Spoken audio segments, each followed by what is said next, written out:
நிராகரிக்கப்பட்ட பரிசேயனின் ஜெபம் என்ற தலைப்பின் கீழாக இன்றைக்கு நாம் பார்க்க போகின்றோம். ஆண்டவராகிய இயேசு கிறிஸ்து இந்த உலகத்தில் வாழ்ந்தபோது ஜெபத்தை பற்றி பல உவமைகளை சொல்லியிருக்கிறார். அதில் ஒரு உவமை ஆலயத்திற்கு போய் ஜெபித்த 2 நபர்களை பற்றின ஜெப உவமைதான். ஆம், பரிசேயன் மற்றும் ஆயக்காரன் என்ற இருவர் ஆலயத்திற்கு போய் ஜெபிக்கிறார்கள்.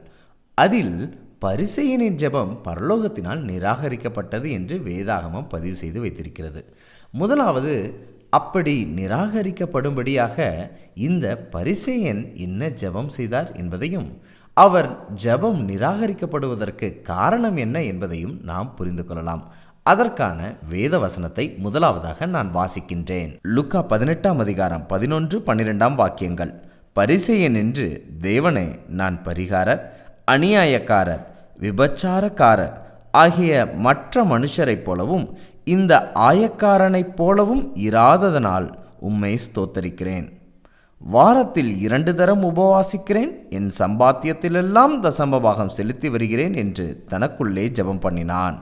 இந்த வசனத்திலிருந்து பரிசேயன் ஒரு ஜெபிக்கக்கூடிய ஒரு மனிதன், ஒரு வேதம் வாசிக்கக்கூடிய ஒரு மனிதன், உபவாச கூட்டங்களில் கலந்து கொள்ளக்கூடிய ஒரு மனிதன், தசமபாகம் மற்றும் காணிக்கைகளை கொடுக்கக்கூடிய ஒரு மனிதன் என்பதை புரிந்து கொள்கிறோம்.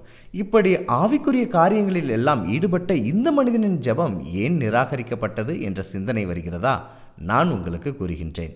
எல்லா ஆவிக்குரிய காரியங்களில் ஈடுபட்டிருந்தாலும் சக மனிதனான, சக பாவியான ஆயக்காரனின் மீது இந்த பரிசேயனுக்கு அன்பு இல்லை என்பதை பார்க்க முடிகின்றது.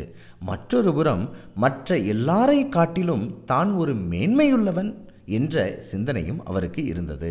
இதுதான் அவருடைய ஜெபம் நிராகரிக்கப்படுவதற்கான காரணம்.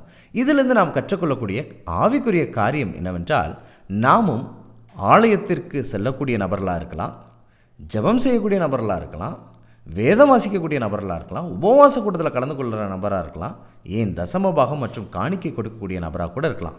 ஆனால் சக மனிதனிடத்தில் நாம் அன்பு கொள்ளவில்லை என்றால், சக பாவியினிடத்தில் நாம் அன்பு காட்டவில்லை என்றால், மற்றவர்களை விட நாம் ஏதோ மேன்மையுள்ளவர்களாக நினைத்து கொண்டிருந்தால் நம்முடைய ஜெபமும் பரலோகத்தினால் நிராகரிக்கப்படுவதற்கு வாய்ப்பு இருக்கிறது. நீங்கள் ஜெபிப்பதற்கு முன்பதாக சக மனிதர்களை சிநேகிக்கிறீர்களா என்ற சிந்தனையோடு ஜெபம் செய்யுங்கள். அப்பொழுதே உங்கள் ஜெபம் கேட்கப்படும். இப்படிப்பட்ட வேதாகம ஆச்சரியங்களை தெரிந்து கொள்ள எங்களுடைய சேனலை சப்ஸ்கிரைப் பண்ணுங்க.